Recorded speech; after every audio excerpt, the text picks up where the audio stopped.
In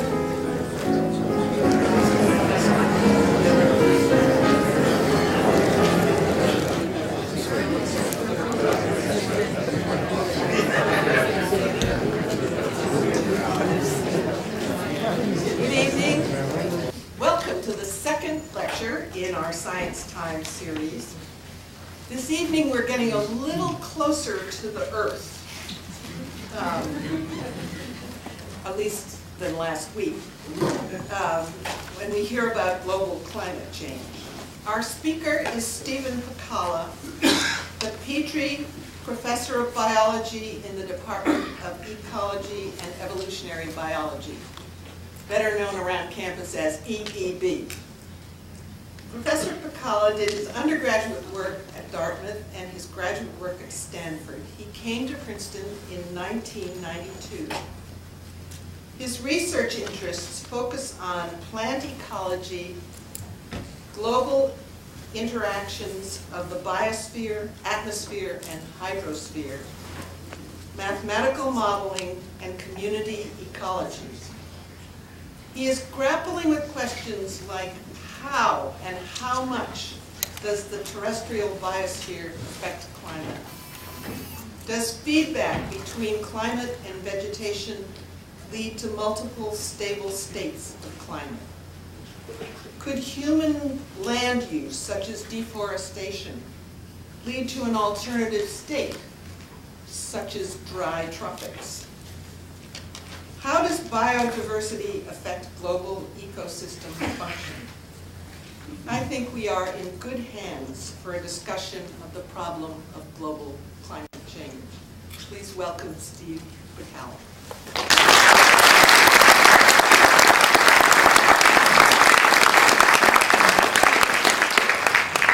It's a pleasure to be here. First thing I want to make sure of is, can everybody hear me? Yep.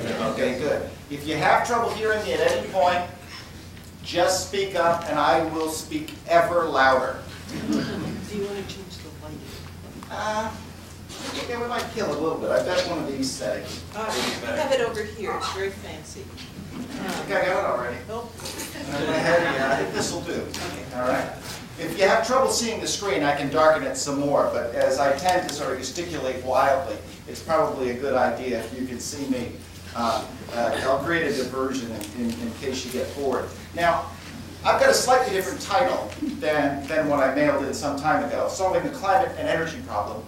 And I want to give you a tour of what I think the climate problem is, first of all, and then why I think that really we have a series of problems here, all of which have the same solution. There are three separate problems that humanity confronts now, for which the solution is we need to swap our energy system out over a long period of time with another one. And the three of them, I think, collectively are all solved by the same solution. And really, the key to understanding action on this problem is to understand that interaction. Because any one of these problems singly is kind of a difficult cost-benefit analysis to create and to complete and to come to a firm conclusion on. But when you look at all three together, I think there are synergisms that make the course of action that we need to take clear. So let me start with the global climate problem. Princeton is a venerable place for studying climate. Most of you probably know that we have the Geophysical Fluid Dynamics Laboratory here, which is arguably the place where these sort of global warming models started. The models that set U.S. policy, the climate models, are still built here. There are roughly 100 people that work round the clock on this. Princeton University has a long-standing collaboration, and it's really one of the real gems about the place. This is now an old prediction, but the prediction hasn't changed in about 20 years. And the thing I'd like you to focus on is the first panel shows what's called a climate prediction. This is just the temperature change for what's known as a 2x CO2 world. Now, before the Industrial Revolution, the carbon dioxide gas in the atmosphere was at about 280 parts per million. Since that time, that is until today, it's gone up to 380, so it's gone up by 100. 2x means that it would double from 280 to roughly, think about it as 550. The bottom panel shows what would happen if we went to 4x CO2, more like a little over 1,000 parts per million. Now, the thing I'd like you to take a look at is New Jersey here, and this scale down here, and that's about 20 degrees Fahrenheit warmer than it is today. 20 degrees Fahrenheit, all right? Now, all of you, normally when I'm on the road, I have to remind people what it's like in New Jersey in the summertime, but I don't have to remind any of you. Now, if we burned the fossil energy reserves that exist on this planet, the CO2 concentration in the atmosphere would climb to about 7x CO2, not 4x, okay? And a 7x CO2 world is a world that has not been simulated in a climate model, to my knowledge. But I can guarantee you that it would be a lot warmer than the 4x CO2 world. And the 4x CO2 world is a world with almost no ice caps. The 7x would have none. And the seas would be many, many meters higher. All of the coastal cities, which are a great historical legacy, would be gone. And this is a world we don't want. So I would submit on the surface that it's not a question of whether or not we're going to deal with the fossil energy problem. It's a question of when. When you burn fossil fuel, which is almost pure carbon for our purposes, what you do is you take oxygen molecules in the atmosphere and you combine them with the carbon molecules in the fossil fuel, and it produces CO2 gas, and that's the greenhouse gas that's changing the climate. Now, if you read the press, especially in the US, you might believe that this is a highly controversial business within the scientific community, and it isn't. There are, to be sure, some people who want to argue about it, but I also want you to remember that there are people, including some Nobel laureates, who still dispute the idea that HIV causes AIDS, all right, despite the fact that there is enormous scientific consensus on this. It's the same sort of thing here. If we look at evidence of global warming, we can divide it into three pieces. In principle, there could be definitive evidence against the predictions of global warming models. The prediction that the climate has in fact warmed, and the prediction that it's going to warm in the future. There is evidence, to be sure, in which we still don't know. It could go either way. We don't know enough to really say one way or another, yeah, this is a definitive piece of evidence. And then there could be also evidence for it. It strongly supports the notion that the climate has warmed because of anthropogenic CO2 we put in the atmosphere, and it's going to warm in a dangerous way in the future. And currently the record is that there's quite a bit in the definitive for category. There is an enormous amount in the uncertain category. And there will be until my children die, all right? If we wait for that box to empty, what we've decided to do is not solve the problem. And the important thing here is, though, the information here is that there is currently nothing in the definitive against. It's a shutout. So there's a lot for, a big piece of uncertainty, and nothing against. And moreover, the stuff that's for is a broad sweep, a broad array of different kinds of independent scientific information. There are records of climate change in the past. Every time the climate warmed during the glacial interglacial period over the last several million years, the CO2 in the atmosphere goes up, and every time it gets cold, the CO2 goes back down again. It's just one of several pieces of evidence. There is evidence from theory and models, everything from back-of-the-envelope calculations to big, complicated models that now, for the best models, reconstruct the history of past climate change well and forecast into the future. And then there's also the current record of warming. 2005 was yet again the warmest year on record. All right? Every year, there have been 11 of the last 12 years have set a warming record globally. And so the suite of evidence is very broad. It's independent. They're independent pieces of evidence. And lots of it is definitive for, and none of it is definitive against. There used to be some definitive against evidence, but that's gotten cleared up as misunderstandings or satellite calibration problems and whatnot over the years. And now that box is empty. One other thing, too.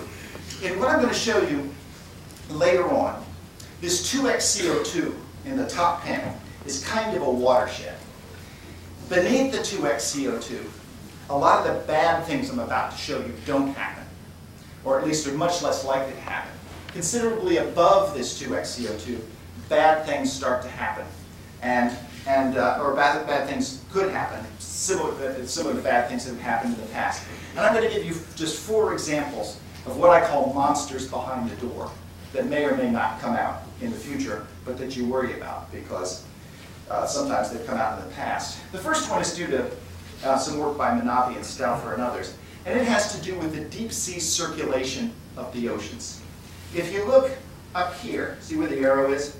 Right off Iceland. If you think about the northern seas and the southern seas, and ask, where is there deep water? A nice, wide, deep channel. Well, in the north, there's this little itty-bitty bit right at the Bering Straits, and that's too narrow for water to rush through. There's this nice, big, broad sweep from Norway to Greenland, and there's nothing on the bottom because Antarctica is squatting there. You see that? And so there's only one place where there's really good, high-latitude, deep ocean. And the water there, when it gets cold and gets dense and gets more salty, it sinks and it creates a drain. You can think of that as a drain in the North Atlantic. And when the water drains down deep, water has to be pulled to fill the void that it left behind. And that water comes from the south. It's the red line. And it sets up this whole deep sea complicated pattern of circulation that is one of the major heat transporters across the globe. That thing, when you warm the planet, and especially when you freshen the water from melting glaciers in the North Atlantic, in models shuts down. Also in the past, we can look at paleo records, and it has shut down in the past. And if that thing shuts down, it dramatically changes the way in which the planet functions, and it wouldn't be. This is the source of the Day After Tomorrow, if you saw that movie. So we know, in fact, that this thing has shut down in the past. And when it shuts down, it doesn't shut down slowly, it shuts down quickly. It might be a year, it might be a month, it might take as long as a decade, but this is not something that takes a century. It doesn't give you a lot of warning, and it shuts all at once. And the latest measurements are that there is a reduction in this so-called thermohaline overturning. This becomes a problem in models if you start to exceed the doubling, if you get beyond the 2x CO2 world. A second one here is also due to some people at GFDL in Princeton, Tom Knutson and company, and this shows the distribution of hurricanes. You feed models with this distribution of hurricanes, and under global warming, it becomes this distribution of hurricanes. Now, the categories are up here. The bottom thing is how low the pressure is at the center of the hurricanes. But the pink bar, everything to the left of the pink bar, are Category 5 hurricanes. They're the killer hurricanes. What Katrina was before it weakened, before it hit New Orleans. And the thing that I want you to notice is although the distribution, the dark distribution, the global warming intensified hurricanes, is only shifted to the left a little bit towards greater intensity, the amount of Category 5 hurricanes, or especially the number of hurricanes over here in the really super intense area, those are hurricanes with winds like 200 miles an hour, are much more common, 10 times more common in this scenario than they were prior. So although the average intensity only changes a little bit, the bad storms become a lot more common. A third prediction, and this is one that just came out. This is also due to some GFDL people. It's a team led by Isaac Heldt, but others as well. And the current crop of models we have are able to reconstruct the drought in the Sahel. The vertical axis is rainfall, the horizontal axis is time. There's a whole bunch of data there, but the important point here is that we're able to reconstruct the historical climate now, including the massive drought in the Sahel during the 1980s and early 1990s that killed literally millions of people. In terms of mortality, it was an event like a major war. Not quite a world war, but between 2 and 10 million people died. The thing that's scary is that these models now indicate that this drought was caused by the burning of fossil fuel in the atmosphere. It was actually an anthropogenic event. You take that out, the drought doesn't happen. And moreover, the models predict a return to drought and a massive intensification of it in the early part of this century. Again, as a result of our fossil fuel consuming economy. And finally, this work, many people have worked on this, but Michael Oppenheimer, who's a professor at the Woodrow Wilson School has done more than anyone else to raise attention to this idea. The ice sheets in Antarctica, the West Antarctic ice sheet in particular, but other ones as well, and in other parts of the world, become unstable under global warming. And the West Antarctic ice sheet has the capacity to slide into the ocean. And it looks like it's possible for it now to sliding much faster than it's supposed to. And one of the reasons probably is that these glaciers develop an internal drainage system. The water flows to the bottom when they warm, and that lubricates the bottom, all right, and moves it more quickly. It's not understood really how well this works, but this is the sort of thing that has happened in the past, and if it does happen, this is the kind of thing, the West Antarctic ice sheet alone is capable of raising the sea level by several meters. Something to be avoided. And so there are a number of reasons to believe that what we need to do is to somehow rein in our fossil fuel emissions so that we stabilize the atmospheric CO2 at less than a doubling, at about 500 parts per million. This isn't exactly a safe level, but it avoids most of the most serious consequences. There will still be negative consequences, but I think it's unrealistic to rein it in a lot more than that, at least based on what we know. Now, at the same time, global warming is only one problem associated with our fossil fuel system. The other problems I'd like to point out, I call them the oil problem, and that's also the energy security problem that's in the news a lot today, and the air pollution problem, and the climate problem.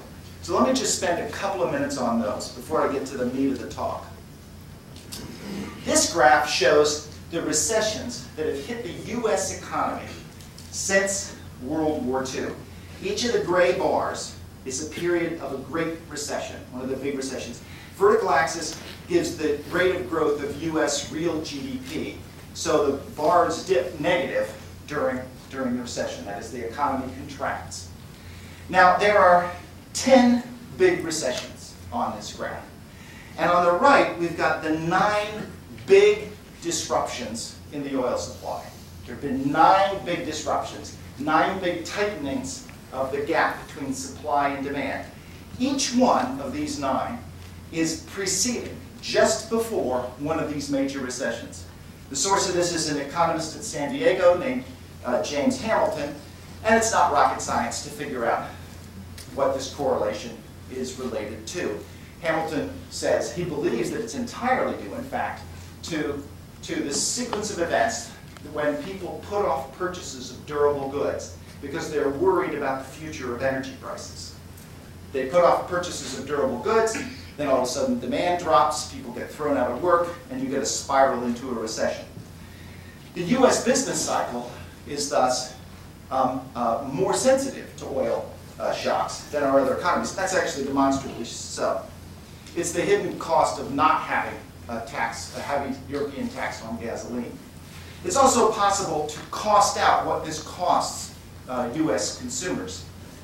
And the interesting thing, this is from an economist who's visiting at Princeton for the year named Richard Toll, and it has to do with the asymmetry, how much more it hurts you to lose money than it helps to gain it. But the cost of the US consumer is on the order of $100 billion a year since World War II. This is not an insignificant number, okay? If you look at other costs associated with the oil problem, there are many.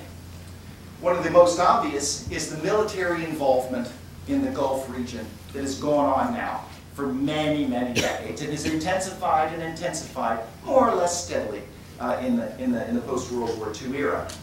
This is one easy way to quantify recent costs. It's what the Congressional Research Service report on October 7, 2005 listed as the accounting of the direct expenditures for Iraq and Afghanistan and enhanced security associated with those two events.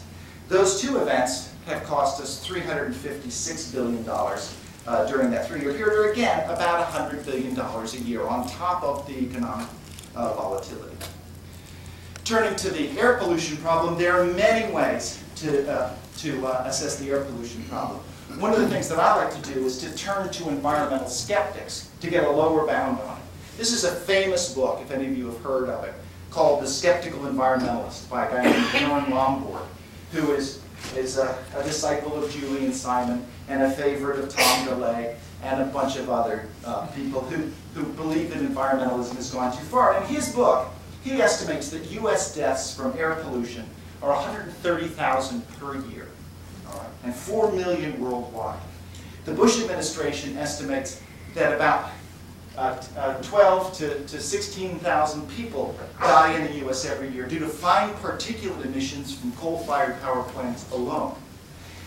And if you take a low estimate of $2.5 million a year that was pushed for a time by the Bush administration and then withdrawn, or the current EPA estimate of $6.7, I believe, million per death for the cost of this to the American consumer. The answer is a big number.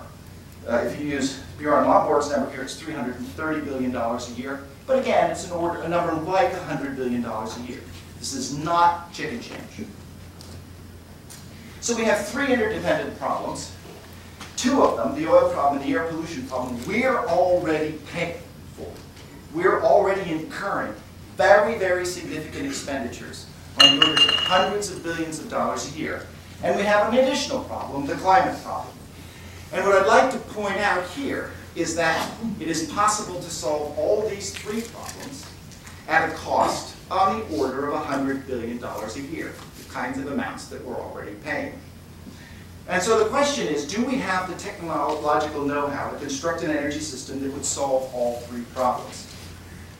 For a long time, the Bush administration has argued that we in fact don't have the technological know-how to solve these things in a cost-effective way.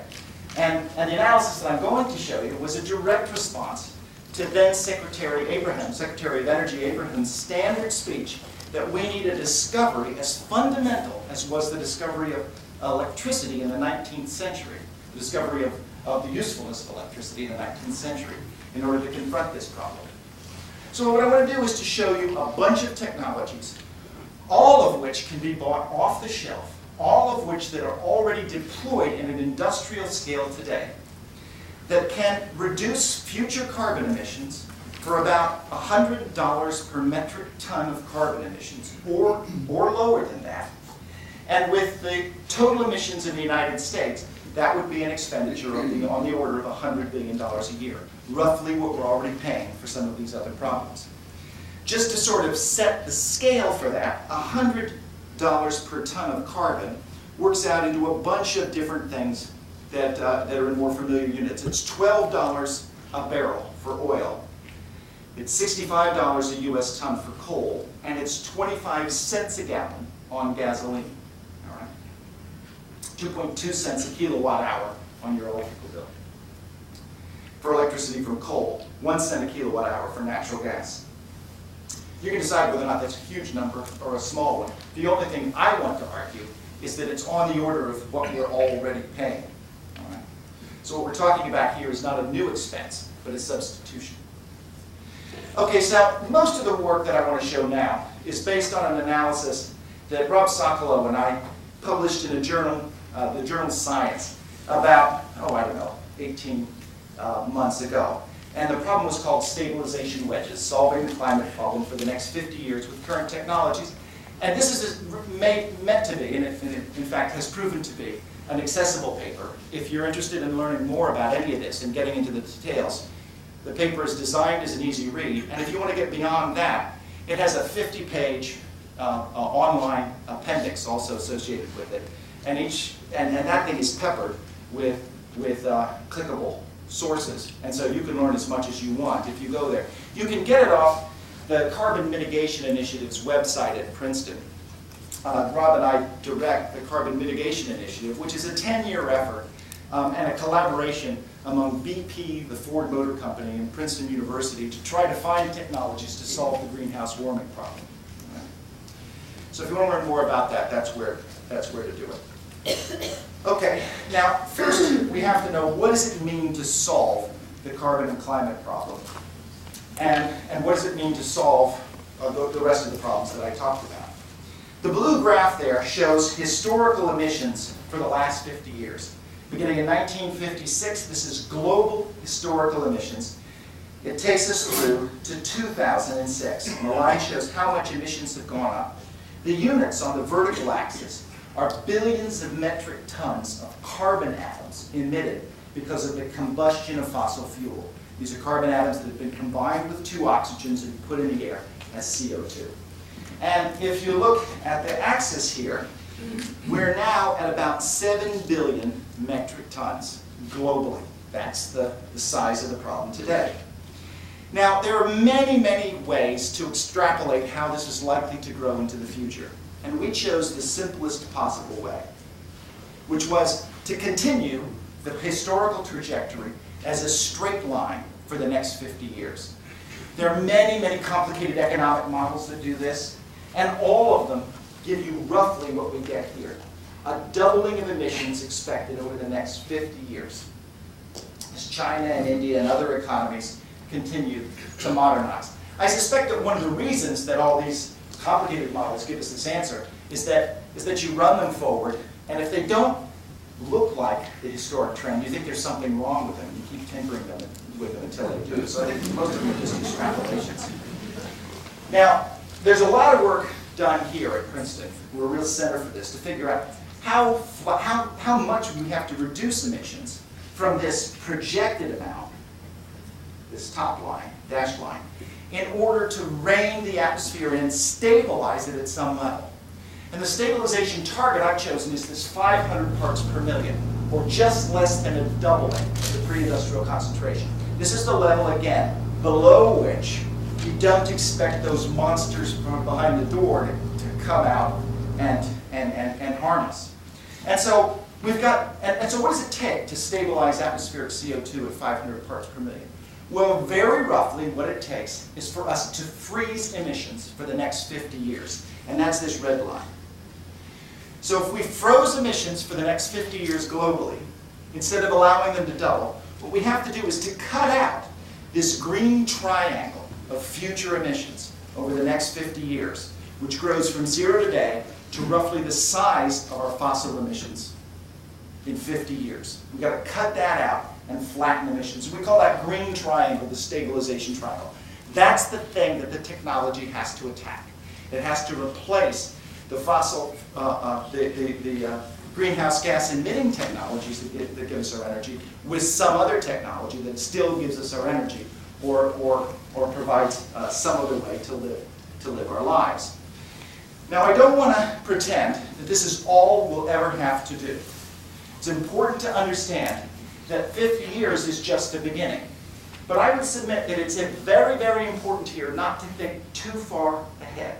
If you start thinking about solving a problem 100 years from now, what you're going to do is be unable to envision the technologies, unable to envision the massive changes that take place. And what you're going to get into is a spiral where you don't know what's going to happen. The problems seem big, but you have no idea what's going to happen. Now, we don't know. We'll be downloaded into machines by then. We have no idea what's going to happen 100 years from now. Whereas 50 years from now, 50 years is the length of a career. When I talk to undergraduates, and I talk about 50 years, what they're looking at is the length of their career. They're looking at their watch. All right? This is something you can think about now. And moreover, it's the length of time that a power plant lives on this earth and puts emissions into the atmosphere. We're building KIT today, which is still going to be operating 50 years from now. But we're essentially building nothing, or a few things anyway, that are going to be a problem after that. So I think 50 years is a sensible time frame. It's the length of a career, the lifetime of a power plant, an interval for which the technology is close enough to envision. It's something we can get our hands around and do something about. But after 50 years, our successors are going to have to do some more. In particular, to stabilize at 500 ppm after 2056, emissions are going to have to decline and eventually reach a very low level that matches a declining sink that naturally exists in the oceans. In contrast, if we were to do nothing for the next 50, this upper trajectory, and then stabilize, and then drop down, we blow well beyond the doubling. We exceed the doubling around mid-century, and by the end of the century, we're beyond a tripling. So the trade-off between acting now and not acting now is a trade-off between making the cutoff of a doubling, getting in under a doubling, and living with a tripling. And the tripling is very much the territory in which the monsters come out from behind the door. So that's the idea, and there's more for our successors to do. And what they're going to have to do is going to take new technology that we're going to dream up in the next 50 years with R&D investments. I want to say one other thing about why there's a need to act now. I mentioned how long a power plant lasts. If you look at the power plants that are on the books to be built over the next 25 years and ask how much are they going to emit, well, the total emissions are roughly the size of this big tank here. All right? 735 billion metric tons. Everything that's been emitted since the beginning of the Industrial Revolution is this tank, the one on the left, 1,007. So just the power plants that we have on the books now, the new ones, are going to emit 75% of the total that we've emitted as a species since the Industrial Revolution. So what we've got to do is do something about these power plants before we build them all and commit ourselves to a legacy that is going to be very, very difficult to rein in. Now, does any technology exist that's big enough to cut this whole triangle out of our energy system and solve the problem? And the answer is no. I don't believe there's a single technology, there's no magic bullet here that is large enough to do the whole job. And so what I'm going to do is to divide that job into 7 little pieces, 7 wedges. All right, you can see I've divided it into these 7 little wedges here. Each wedge starts from 0 today, and 50 years from now grows to 1 billion tons per year of averted emissions. So it has a horizontal axis, which is time, 50 years long, and it grows to 1 billion metric tons. It's 1/7 of the job of solving the problem for the generation of college students who are in university today. So this is a wedge, 50 years long on the horizontal axis, and 1 gigaton, 1 billion metric tons of averted emissions, or 1/7 of global emissions today, of averted emissions 50 years from now. And I want to ask, what technologies do we have in the marketplace already, not demonstrations, but stuff you can visit, things you can buy, that are big enough already and can be scaled up using historical levels of industrial scale-ups to the size of at least 1 wedge? Do we have collectively enough technologies to do this? Can we build 7 wedges worth in 50 years based on what we know now? Or do we have to invent something magical? Now, by invent something magical, I mean a revolutionary technology. And we work on that too, and we're going to have to continue to work on that at Princeton and the rest of the scientific community. This is the Princeton tokamak that's been shut down now and replaced by a much smaller one. But this is a fusion reactor. In principle, sometime, maybe the middle of the century, maybe beyond, it might be possible to build big industrial fusion reactors that would solve this problem. But it's not possible now, and nobody believes that this technology is near term. Nobody believes that you're going to get a wedge of fusion power, all right, over the next 50 years. Another revolutionary technology is what I call artificial photosynthesis. Plants take a photon in from the sun, use it to break water, and grab a molecule of CO2, the greenhouse gas in the atmosphere, and with an enzyme force it into something like sugar that we can eat. Now, this is magical. It happened once and then was modified a second time. First happened maybe 4 billion years ago and was modified 3 billion years ago, and it's basically been set in stone since. But it's incredibly inefficient. It's inefficient because the biological enzymes, all these gooey-looking things on the screen here, that are responsible for this process can't handle the energies that would be involved to capture the energy efficiently. When this electron that's been boosted by a photon starts to fall and wants to fluoresce, it would fry the system it's in. But there's no physical law that prevents us from designing a better way. If only we could be clever enough. If only we could somehow design the complicated catalyst. And if you succeeded in doing that, in principle, you could solve this problem all at once. You would also invent something that would be worth roughly the energy economy of the world. All right? There are people at Caltech, there's a guy named Nate Lewis, who's one of my heroes, who every day goes to work and tries to do this. And when I think of like shaving in the mirror and thinking, you know, if I had a good day today, it might be the best day ever. Save the world and become the richest person. Not just now, but forever. So I'm really all for this, but I don't know how to do it. And unfortunately, neither does Nate. It's not from lack of incentive, I'll tell you that. So I want to look at things instead. They're already in the marketplace today. And I've got a bunch of these. I've got a smorgasbord, and I'm going to show you some of them. Now, first I've got a laundry list. And the laundry list is boring, but I want to make a couple of points with it anyway. We've identified roughly 15 different ways to fill a single wedge. Remember, we only have to do 7. And some of these 15 ways could fill 2 or even 3. So the take-home message is going to be not only could we do it, but we've got more technology than we need to do it. And we've got enough that we don't have to pick winners. We can let the marketplace decide which ones are going to do the job.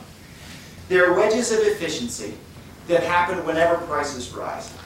There are wedges of decarbonized electricity, in which you make electricity but with fewer carbon emissions, and a bunch of different ways to do that. There are wedges of decarbonized fuels, where you make a liquid fuel, like the stuff you put in your car, that produces fewer carbon emissions. There's a way to displace fuel that we use by electricity, like running a car on electricity instead of on fuel. And there's a way to create natural sinks on the surface that pull CO2 out of the atmosphere. Now, all the ones at the top here, all the ones with these letters, every one that solves the climate problem also solves the oil problem, that's OP, and also helps solve the air pollution problem. So if you build these wedges of these other things, by and large, they also don't emit air pollutants, or emit many fewer air pollutants, and they also take you away from dependence on Middle Eastern petroleum and Middle Eastern natural gas. It's only the natural sinks that actually only target the carbon problem. So when you think about how much this costs, what you always hear about in the news is how much it costs to solve the carbon and climate problem. You don't hear that the solution to the carbon and climate problem is also going to solve the energy security problem, and is also going to cause the air pollution problem, which are problems that we're already paying hundreds of billions of dollars a year in the United States for, all right, or about, or because of. So I want to go through a few of these different kinds of wedges to give you a better idea of what the flavor of them is. Conservation and efficiency, something everybody knows about.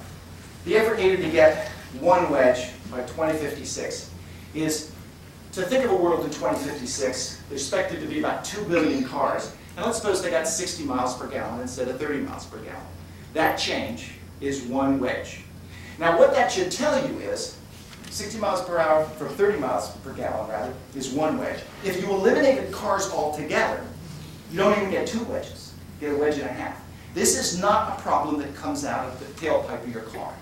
A little bit of the problem comes out of the tailpipe of your car, but there's a lot more you have to do than just fiddle around with your cars.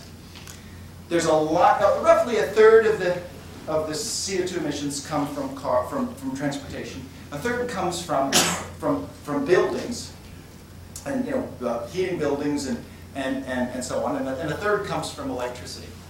And so there's a lot that can be done with cars, but there's a lot that needs to be done with other things. If you go to your house right now and replace your incandescent bulbs, if you haven't done so, by compact fluorescents, and I know a lot of people don't like compact fluorescents, but if you did, it's about the same impact on the environment as buying a Prius instead of driving an SUV. It's the same savings of CO2 emissions.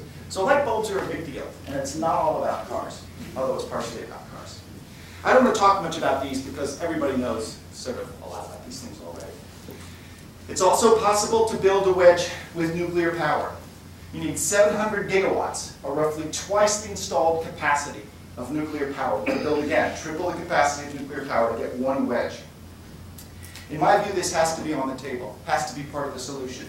But I also believe that it's disingenuous to talk, as some do, about solving the problem in this way. To solve the problem in this way globally, you have to do a lot more than triple the nuclear capacity. You have to triple it and then multiply that by 7. All right? And that means hundreds of reactors all over the world, including in unstable places. That means reactors in Sudan, reactors in Afghanistan, reactors all over the place. It means a couple of million bombs worth of plutonium, probably, that needs to be reprocessed every year. Or some sort of a new complicated nuclear technology to keep that from happening. And so this is not inconceivable, well, I think let's take it back. I think this is inconceivable. But I think also, in my view, we need all of the arrows in the quiver and this needs to be on the table at least. An option that is newer, and I think quite interesting, in part because it gets the fossil energy companies to the table, is that it's now possible to generate electricity when you make power, electrical power, from fossil fuel without emitting CO2 to the atmosphere. And the effort needed for one wedge is 800 big plants. 800 big plants worth would do it. 800 big power plants. And that's not a lot of power plants. Now, the Bush administration for the last 5 years has talked about this as one of the sort of golden goals at the end of the rainbow, many years out, called Future Gen. You may have heard the buzzwords. He talked about it most recently in the State of the Union address. And what I want to point out is that this is not a long-off goal. It's important in the United States. This figure shows that the United States is the Saudi Arabia of coal. We have more coal reserves than any other country in the world, and there are many, many-fold more coal reserves than there are oil and natural gas reserves combined. So we have a titanic amount of domestic energy in this country, but it's in the form of coal.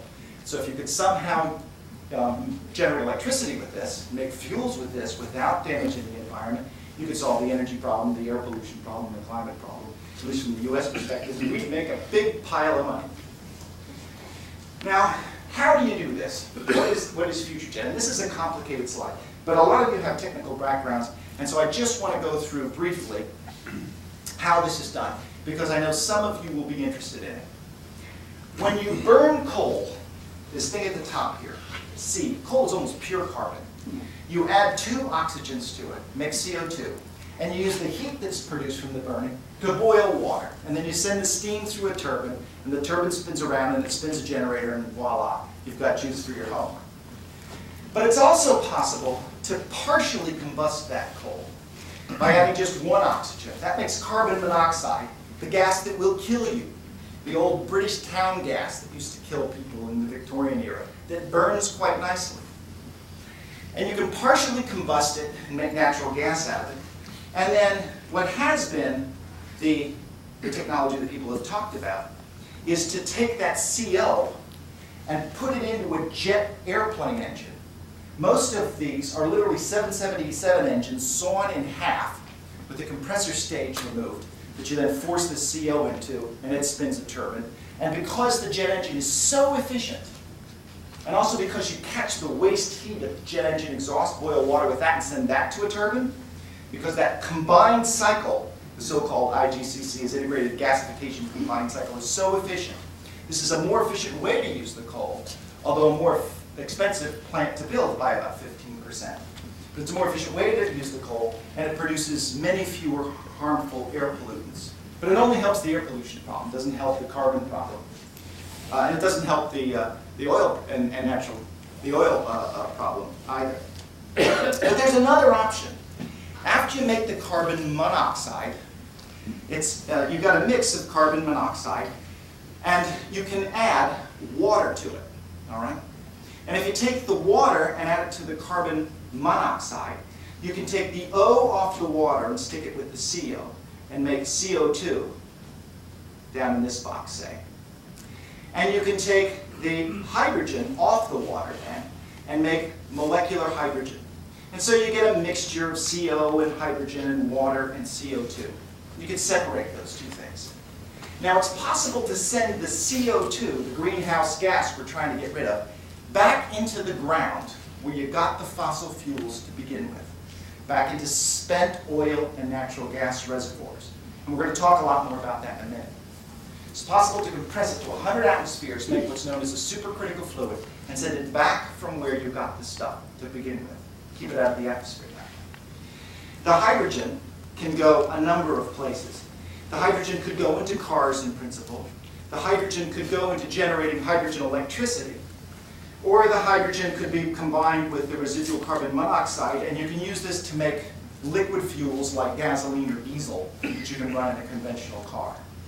The gasoline or diesel that you can run in a conventional car is a way to take a fuel we have, coal in abundance, and replace a fuel that's in the hands of somebody else, mostly Gulf states, like petroleum.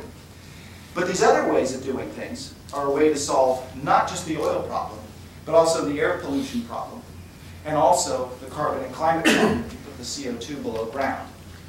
A hydrogen power plant, a modern hydrogen power plant, wouldn't emit anything just about but water vapor, all right? And would use our native, indigenous, superabundant fuel to fuel it. Now this is the thing that the Bush administration has said is many, many years off. We've been working hard on this here for the last 5 years. And last Friday, Arnold Schwarzenegger announced a build by BP of this FutureGen plant that the Bush administration has been saying is many, many, many years off. We figured out not only how, it's not only possible to build this one, but we're building a full-size version that's going to make a lot of money. All right? This is not a subsidized thing at all. The CO2 is going to go into the spent, enormous Californian oil fields that made everybody in Southern California rich during the early part of the 20th century. We're going to fill them back up again with supercritical CO2 and generate, this plant is going to be more than 500 megawatts of electricity, and as I say, emit water vapor. The BP also announced a plant called DF1 last summer, and this uses an easier technology, but it's the same sort of thing. It's a natural gas to hydrogen to electricity with the refilling of the North Sea oil fields. To give you an idea how much capacity there is, the North Sea oil fields alone contain 60 years' worth of capacity for all of Europe's power generation. All right? And in the US, we have more spent oil fields than any other place in the world. And the CO2 sequestration idea is already something we do at titanic scale all over the world. It's common practice to inject CO2 in oil reservoirs to extract oil that's trapped behind. When you leave an oil reservoir, about 60% of the oil is left behind. And you inject supercritical CO2 into the oil field in order to dissolve it and get it out again. So this is something that's been going on for 50 years. This bottom slide shows a facility that was opened, again, by British Petroleum in the center of Algeria that injects 1 million tons of CO2 a year into a reservoir down deep. So I've got a bunch of slides showing how big these efforts are. And these efforts are pretty big. But these efforts are not titanic by industrial scales. All right? You need to produce, for instance, to produce one wedge by capturing the carbon when you make synfuels, when you make artificial gasoline from coal. You need to produce the amount that's roughly equivalent to 34 million barrels of oil. A single plant in South Africa that does this right now, a single plant does 200,000 barrels a day, just to give you a comparison, about 70 times the size of that plant. To do a wedge of fossil fuel-based hydrogen, we need to scale up the current hydrogen production worldwide by a factor of about 6, only by a factor of 6. 2% of the global energy already goes into hydrogen production. And to do carbon storage, we need to create many facilities. But these facilities already exist at the scale we're talking about. I showed you that in Sawa 1 in Algeria.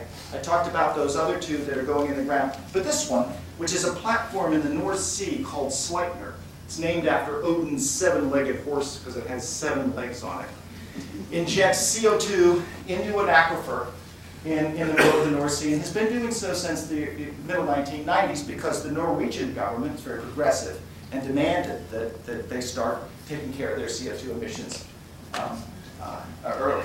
As an aside, a week from Friday, David Attenborough wants to interview me on this Sleipner platform in the middle of winter. And he wants to do it because he thinks there's going to be a storm. I think I'm going to figure out something to do instead.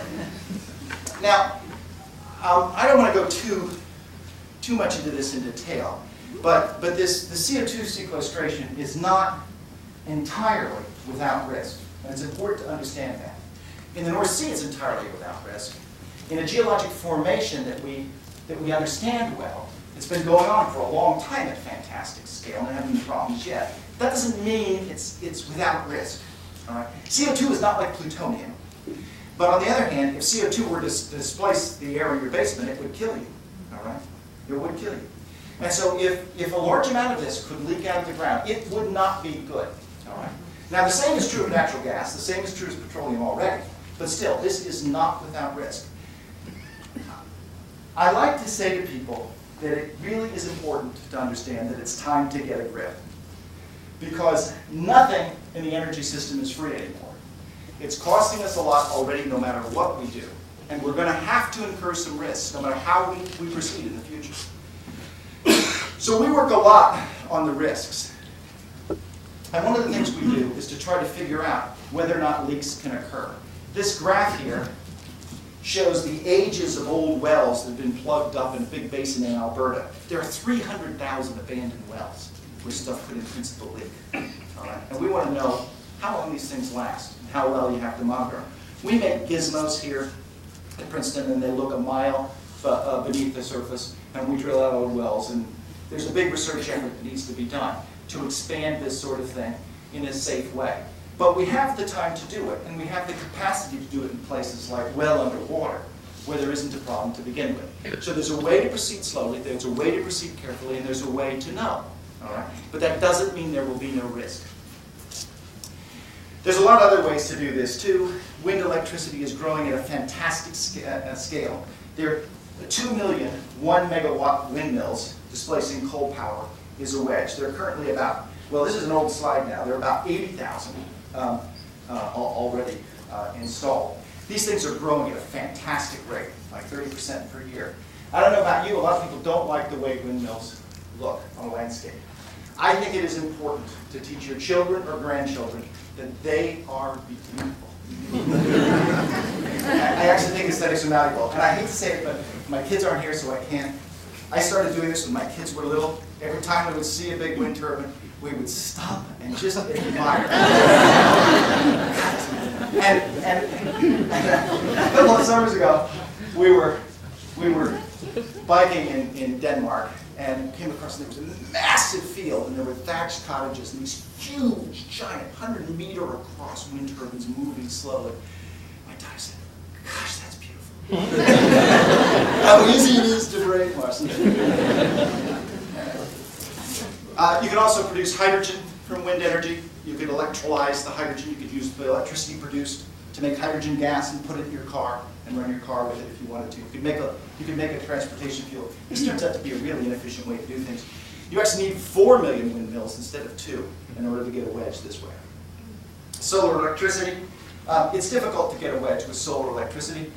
There's only 40 gigawatts. There's only 2 gigawatts in place now. We need about 800 to produce a wedge. On the other hand, it's growing at a fantastic rate, and it's not inconceivable that the historical rate of growth, just proceeded for the last 20 or 30 years, will continue, and we get a wedge in this way. There's a way to get a wedge out of biofuels. It takes 250 million hectares of high-yield crops, though, and that's roughly the U.S. agricultural system. So this is not without cost either. This land competes with something else, but it might be possible to do this. And there's some really interesting possibilities as well, including mowing the grasslands in what amount to large national parks and giving people leases to mow the grassland. Historically, for instance, the Great Plains, a lot of which are being abandoned in North and South Dakota, were homes for migrating bison. And roughly a third of the grass that was produced every year was eaten by the bison, and 2/3 was eaten by fire.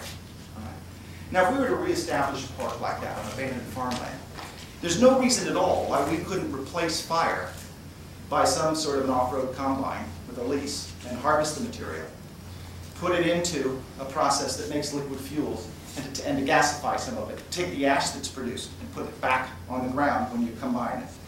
And I think you would have something that biologically functioned exactly the same as a tall grass prairie did historically, that had animals roaming on it.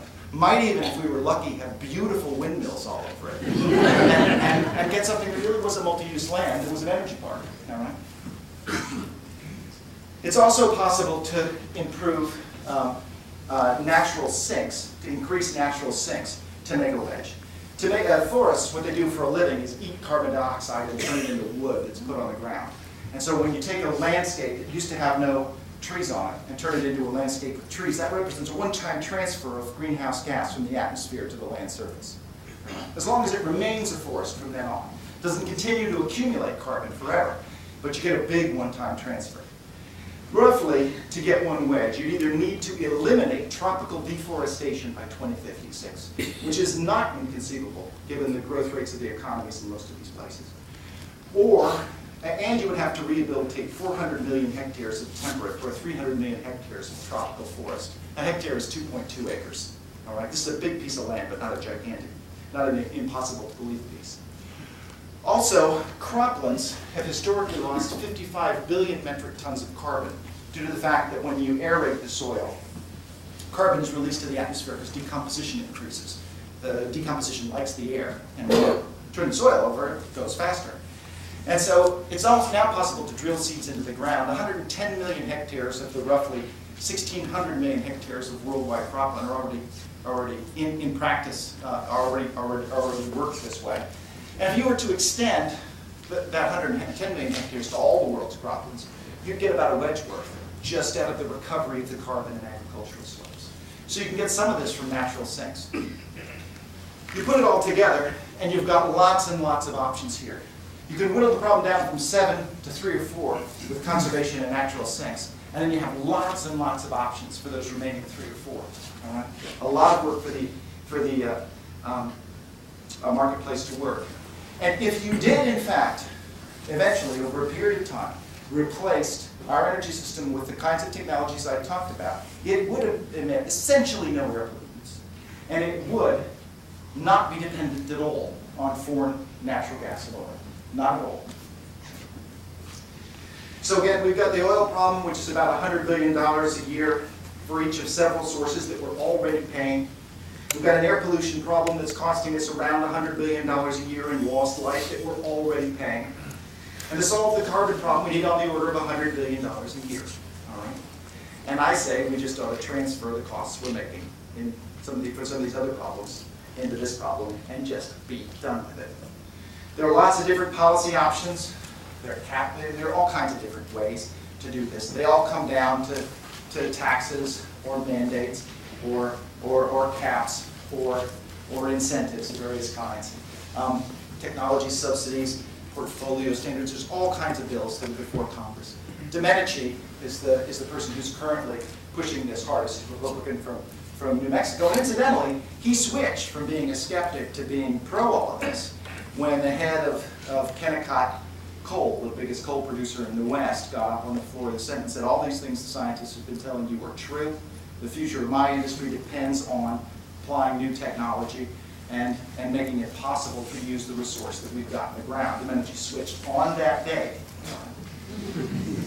I put Tierney in, who some of you know, who's a New York Times conservative columnist and a disciple of Julian Simon, because he's called for a big gas tax for this. I also put it in because it's Valentine's Day, and he wrote a column about Valentine's Day. It was one of the most inane things, and I'm sort of commiserating with him. He actually said that men need to learn to get to know their wives as closely as they do some of their most important business partners. It's Valentine's Day. So I feel like somebody's got to be sympathetic because his wife certainly isn't going.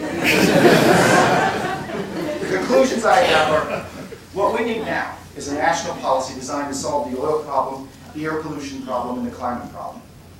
We already possess cost-effective technologies for the next 50 years if costs are seen in the context of what we're already paying.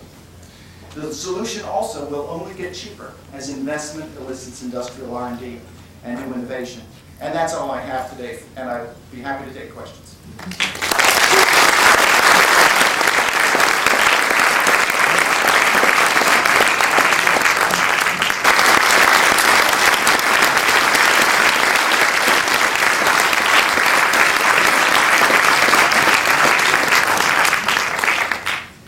Back of the room. I think you alluded to, this is not motivation, but I'm very, very interested in energy policy. And I thought about it for many years, and I think the magic bullet is that there is no magic bullet. One of the things I was struck by, and I didn't see in the presentation, is if you look around almost any environment is dense in energy, if you envision a way to trap it. I was wondering, had there been any research or looking into tidal energy? Because I saw some places have huge tides. For instance, in Alaska, there's like 26-foot tides. And New Jersey can sometimes have some wave and tide action that has substantial energy potential. I'm wondering about that. Yeah, I mean, you're absolutely right. And there are a lot of technologies here that particular advocates would want to put on my list of 15. And tidal energy is one that's close to making the list. It's not just that tidal energy is possible, but there are now industrial facilities that have been installed and that are actually making money and producing power. The Europeans do this in a pretty big way, and it's expanding rapidly. The reason we didn't put it on the list is that none of those operations has been long enough to find out whether or not the capital invested is actually going to be recovered. All right? You know, you put a big machine out there that's moving with the tides, and you have to find out what happens when the North Sea storm hits it, or when the storm of the century hits it. Do you lose your shirt? All right? Or in fact, can you make these things survivable? You know, I think eventually that one might happen. Like deep geothermal is another one, right? Going down and getting the heat that's inside the earth. But that one may in fact happen. There certainly is enough energy in the tides. This list is not, if you look back on this list 50 years from now, there are going to be a lot more things on it. And if you start paying for it, there are going to be a lot more things on it quicker. Why haven't you started a company to build IGC power plants? Well, you know, the reason is because I grew up and still am a science geek, you know? And the thing is that all of my life I was an ivory tower scientist. And BP BP came to Princeton, I don't know, 6 years ago, and said, we're worried about our survival, and we want to solve the carbon and climate problem. And we need help. And we're willing to pay for it, but this is on the level. And you know what our motives are. We want to make money, all right? And so, for whatever reason, I ended up writing the proposal, and we had to compete against Stanford and MIT, and we won, all right? And since that time, we've worked hard with them to produce ideas, but not to commercialize them. That's not what I want to do, and it's not what I'm good at. I want this problem solved, all right? And they are making big money doing this. And they're going to make more. I mean, you saw DF1 and DF2. I hesitate to, I mean, I know what the answer is, but the number of sort of secret DFs in the works goes up to a pretty big number already. All right. So you can make money doing this now, and I think we need a portfolio standard in the U.S. to basically make it so that every coal plant that's going to be built is done in this way in the future. And I think people who do that will make just a ton of money. How much do you think of politics and the money that's currently being made off selling carbon-based energy forms is preventing these technologies from being utilized? You know, that's a really interesting question, because the sort of the normal perception is that the market is rigged, and that the energy market is really rigged. And the energy market is rigged. I mean, it's not a market, right? It's not a monopoly exactly, but the price is fixed, right? It's fixed by cutting production and everything else. But the major oil companies aren't the ones that really can fix the price. They don't control enough of fossil energy anymore to do it. To a first approximation, all the oil left in the world is in Saudi Arabia. All right, and so it's really easy to get discouraged and to think that there are all kinds of nefarious forces at work. But almost every day, some entity, usually a big corporation, but sometimes a country, switches, and they never switch from being climate advocates of change, advocates of action, to being skeptics. They always switch the other way, from being skeptics to advocating action, the way Domenici did. And so I see a ratchet that's moving inexorably and tightening.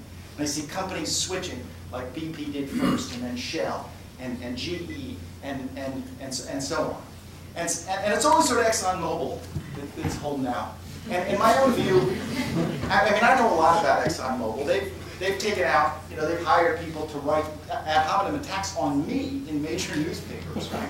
I mean, don't they have something better to do? And I actually believe that there may be some ExxonMobil people here, or ex-ExxonMobil people who can correct me. But it's my impression from talking to people and talking to senior executives that although they toe the party line, this is really Lee Raymond, who's the head of ExxonMobil. He's kind of like Dick Cheney, the person who just hates this issue and wants it to go away. And he's about ready to retire. All right? And my guess is that once he goes, Exxon is spending hundreds and hundreds of millions of dollars researching all this stuff. All right? And it's because it's the future for the oil and gas companies. They're not going to make money selling Saudi oil. They're going to make money doing something else using their fantastic scale of operations and their knowledge of the chemical process industry and their spent oil and gas reservoirs. to deliver a different kind of product, and I think they all know it. I was just wondering how global population growth was factored into some of your projections. I really liked what I saw and the fact that these wedges are achievable, but you had some things such as growing so many gazillion acres of forest, and that assumes maybe there's not people living there. Yeah, I mean, the global population size increase is a problem, but we're at about 6 billion now, and the UN now looks at 8.5 billion as the max, all right? Well, every year the predictions come down a little bit more. And it's not that there won't be substantial population growth, but it's not the problem that we used to think it is. We have negative population growth in many countries now, and my guess is 50 years from now this will be seen as a crisis, all right? I think this is a problem. I think that there are going to be real competitions for land. I personally don't think biofuels are ever going to be a major player. They'll be in particular markets the way they already are in Brazil. Most of the cars run on biofuels in Brazil already. I think that there are other reasons why the Brazilians are going to want to halt Amazonian deforestation anyway, because I think they're going to get rich enough that they're going to value them and want to do it. So yeah, I think there are going to be some constraints that will prevent these technologies from ever being more than a wedge or two.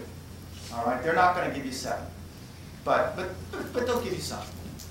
Couldn't nuclear power give the United States the entire solution? Maybe not for the entire world, but for the United States. Certainly could give us our electricity if we wanted to. Okay, All right, it's hard to run a car on nuclear power. I mean, well, you Don't get electric cars and you charge them up. Yeah, if you could solve the battery problem. You can in principle make hydrogen by electrolysis, but that's really efficient. You have to build a lot more nuclear. There's a good benchtop technology for actually thermally cracking water in a super high temperature reactor. Didn't make our list because it's not in the marketplace today. So that in principle, yeah, the U.S. could do a lot of nuclear power. And one of the really interesting things about nuclear power is that the rate of build is entirely believable. The rate that France built for a 15-year period in the 1970s, and I think, yeah, 1970s to mid-1980s. If the world did that for 50 years, it would solve the whole problem. All right, that rate of scale-up is entirely accomplishable. The problem is that while you could maybe do that in the United States, what are we going to do about the Sudan? What are we going to do about India? What are we going to do about Iraq? But how would you get all those countries to go with these 7 wedges? Yeah, I know, but you know that's also kind of a tough sell internationally, right? Okay, and so if we do it, so my guess is if I were a betting man, and I'm not, but if I were, and I was thinking about a bet of putting all that capital on nuclear power. And I envision a world in which someday, because this stuff spreads, somebody sets off a nuke in a city. And I think, what's going to happen in the aftermath? There's a good chance all that capital is going to be a stranded asset, because people are going to say, we just cannot have this material anymore. All right, somebody starts setting off nukes in cities. And then it's all a stranded asset. We've got to start again. So I think I hedged my bets from the beginning. Let me get that. What happens to the CO2 that's pumped into back wells over time? Well, inside a reservoir, there used to be a fluid in there. If it's petroleum, it had a density about 70% that of water. It was sitting in there. And the supercritical CO2 you put in to replace it is also just a carbon compound with exactly the same density. That oil has been in there since the Carboniferous era, 350 million years ago. All right, it's got an intact cap rock. And so the fact that oil hasn't leaked out over that 350 million years means that these kinds of fluids can't get through it. The same is true of natural gas. The natural gas is even a lower density fluid, and you can put it into a spent natural gas reservoir. So the idea is we've taken these fluids out of these reservoirs, and now let's just fill them back up again. Now you do have to monitor the wells, all right? But you have to do that anyway. And there is, in fact, a well-developed technology to do that. This, again, doesn't mean that there will never be a risk. But in my view, we're running terrible, terrible risk to this planet right now. And we have to get a grip and understand that we're in the process of risk management here. And we've got to, and for me, getting people to the table is a really important thing. Doing something that's economically feasible is a really important thing. Understanding that there exist many, many reservoirs where this has been done safely for a long time, and others, like the ones underwater, which is huge capacity, where there really can't be a problem for at least human life and land. And provide us with a way of getting started over tens of years and continuing to monitor and continue to improve our technology and decide how much further do we want to push this. I don't know any oil and gas executive who ever says, yeah, sequestration is going to be more than 2 wedges. I've done this many, many times. In fact, there's a game. The Sim City people have made a computer game out of this that they're not ready to release. Right? And so a lot of these executives, I've never seen anybody put more than 2 wedges on yet, because they all think it's going to have to go slowly for this very reason. It's not without risk. Yeah, I've got 2 questions. One is, you were very optimistic when you said that BP is funding your research. Do you think the marketplace is going to solve this without convincing the politicians? And my second point is, I've been to China and you can barely breathe there. You know, how receptive are they to these things? First of all, the marketplace is not going to solve this without politicians doing something about it. The important point is that energy is not a free market. We already have massive subsidies built into the system. We already have troops on the ground. We've had a standing army in the Gulf for a long, long time. We have carrier task forces over there all the time. We have troops on the ground in Iraq, and all of that is not entirely because of oil, but we're not in the Congo either, right? Where there isn't anything, right? And so we're paying for these sorts of things anyway, and we're going to have to substitute one set of subsidies or one set of payments for another if we want to solve this problem. There has to be government action to do it. But at the same time, the real innovation is going to take place in the industrial marketplace. All right, it's the industrial R&D and the industrial analysis just dwarfs anything that's available in the academy. And I also think markets work once they're given the right incentives. China is an interesting point. We have a sister sort of institution in Tsinghua in China, which is sort of the MIT of China. The Chinese did a cost-benefit analysis on what their air pollution was costing them. And they came to the shocking conclusion, probably wildly incorrect, but they believed it, that it was costing them 15% of their GDP growth. All right, air pollution in China. And so they instituted air pollution controls that a lot of them are stronger than the U.S. ones. Their mileage standards for cars now are much stronger than the U.S. And these things have teeth. I don't know if you know anybody in the community that's trying to set up a plant in China right now, but if you go to Shanghai right now, you've got to start to get it in the J&J people I know are having huge trouble with it because they're having to do all kinds of environmental impact statements and all kinds of stuff that they never dreamed of they'd have to do in China. I think that people talk about all the time, how are we going to get the developing world along? And the answer is when you're poor, you don't emit anything. It's not until you get rich that you start emitting like crazy. So when they get rich and start emitting, then it's time to make them pay. All right? And it's not as though you can't coerce people. All right? It is possible. There's a community of nations here, and it's possible to coerce a rogue nation into doing it.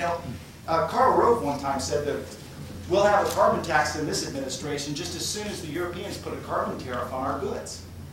All right? So it's possible to coerce people if you need to. But I don't think you're going to need to. I think people sort of want to pay, want to play, once they get rich enough. Is there any talk of just reducing personal consumption generally as an ethical assumption? Yeah, I mean, a lot of people want to do that. I mean, I do that. I go and I spend lots and lots of money on the most efficient furnace that I can get, and throw the other one out. So it is possible to do that. People do that. And when the price goes up, conservation goes up like crazy. It's enormously elastic. When the oil price shocks happened in the 1970s, all of a sudden, energy use, which had been growing at 3% per annum, same rate as GDP, for decades and decades and decades, for like a century, all of a sudden just went flat and then started to go down. U.S. energy consumption went flat for 15 years. Per capita emissions in the United States at that point went flat, and they've been constant for the last 30 years. The only reason our emissions have gone up in this country is that our population has grown 1% per year. Our per capita emissions are flat. And that's because of the feedback of prices on personal behavior. And so I believe that, I don't know anybody who's an energy expert who thinks that we can accomplish less than 2 or 3 wedges from conservation, from efficiency and conservation, just as you suggest. But don't forget that it is not in the cards to simply say we're going to cut back to 7 billion metric tons by just using less. If we take the emissions of the planet right now and divide it by the population size, you get about a ton of carbon emissions per year, just a little over that. So that means that if you fly to Europe on a vacation, when you get home, you don't get to heat your house anymore. All right? And so we use a lot, and I personally love it. All right? I mean, I like going on ecotourism channels. I love going to the Himalayas. I like doing all this stuff. And so we can cut back our energy use some, yeah. But let's face it, the things that energy buys us are fun.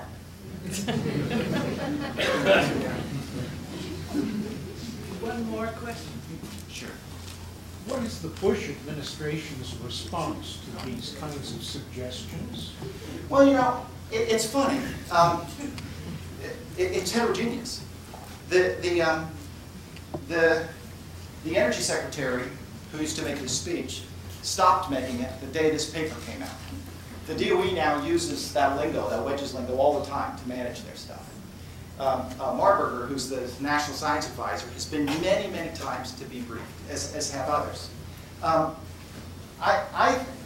know from internal spies that the Bush administration is divided. And there's a group inside that wants action, and there's a group led by the Vice President that is adamantly opposed to it. And I frankly think I'm an optimist, but I believe that the Republican Party platform is going to change. And the question is if it changes in 2 years or if it takes a little bit longer than that. Because I think the writing's on the wall. And politicians switch like a ratchet. They're just a larger and larger group. You know, McCain and Domenici are part of a breed that really believes that action needs to be taken. And I think that the energy security problem provides the Band-Aid. So you don't have to say, now, we were always wrong about this, trying to discredit the global warming science. We were always wrong about it, and we're sorry. You can say, no, look, we've got an energy security problem. We're going to solve that problem. And isn't it great that when we solve that problem, this climate problem goes away too? All right. Thank you.